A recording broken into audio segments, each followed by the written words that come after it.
Assalamualaikum warahmatullahi wabarakatuh dan salam sejahtera saya ucapkan. Hadirin sekalian, tahukah anda bahawa menurut laporan Suruhanjaya Komunikasi dan Multimedia Malaysia, lebih daripada 90% remaja di negara kita merupakan pengguna aktif di internet? Kebanyakan mereka menghabiskan masa antara 4 hingga 5 jam sehari untuk melayari media sosial. Apa yang lebih membimbangkan ialah kandungan yang dikongsi oleh pempengaruh media sosial mampu mempengaruhi cara remaja untuk bertindak dalam kehidupan seharian. Oleh itu, dalam ucapan saya yang bertajuk Kesan Pempengaruh Media Sosial terhadap Gaya Hidup Remaja, saya akan menghuraikan 3 kesan utama, iaitu menjejaskan emosi dan kesejahteraan mental remaja, mempengaruhi corak perbelanjaan harian serta menyebabkan ketagihan media sosial. Baiklah, mari kita mulakan dengan kesan yang pertama, iaitu bagaimana pempengaruh media sosial boleh menjejaskan emosi dan kesejahteraan mental remaja. Remaja sering melihat kehidupan pempengaruh yang kelihatan sempurna dari segi rupa, gaya hidup dan kejayaan. Keadaan ini menyebabkan mereka membandingkan diri dengan orang lain sehingga berasa rendah diri dan kurang yakin terhadap diri sendiri. Menurut kajian Syu dan Surat 2021, pengaruh-pempengaruh media sosial memberi kesan yang signifikan terhadap estimkan diri dan kesejahteraan psikologi remaja. Kesan media sosial bukan sahaja melibatkan aspek emosi, malah turut mempengaruhi cara remaja berbelanja. Oleh itu, marilah kita melihat kesan yang kedua, iaitu kesan terhadap corak perbelanjaan harian. Pada masa kini, pempengaruh mempunyai kuasa yang besar dalam menentukan trend pengguna.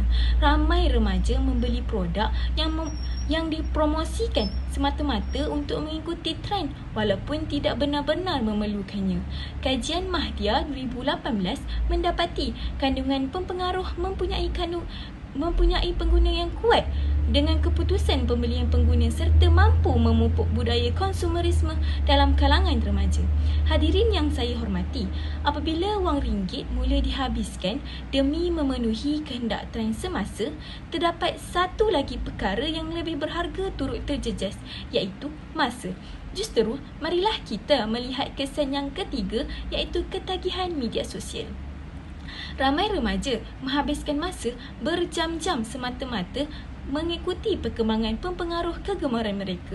Ada yang melayari media sosial sehingga lewat malam sehingga menjejaskan waktu tidur dan tumpuan dalam pelajaran.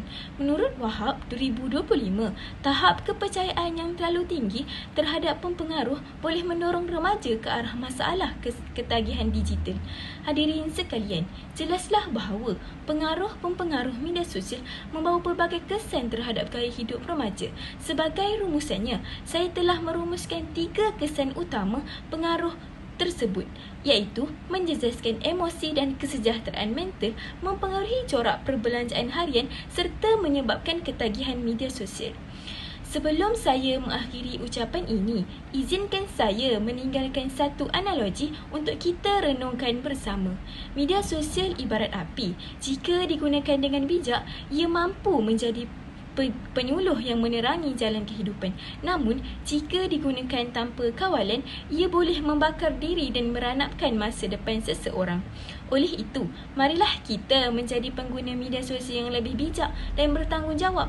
Gunakan teknologi untuk menambah ilmu dan memperbaiki diri, bukannya membiarkan diri dipengaruhi secara negatif oleh kandungan yang tidak bermanfaat. Sekian, itu sahaja daripada saya. Terima kasih.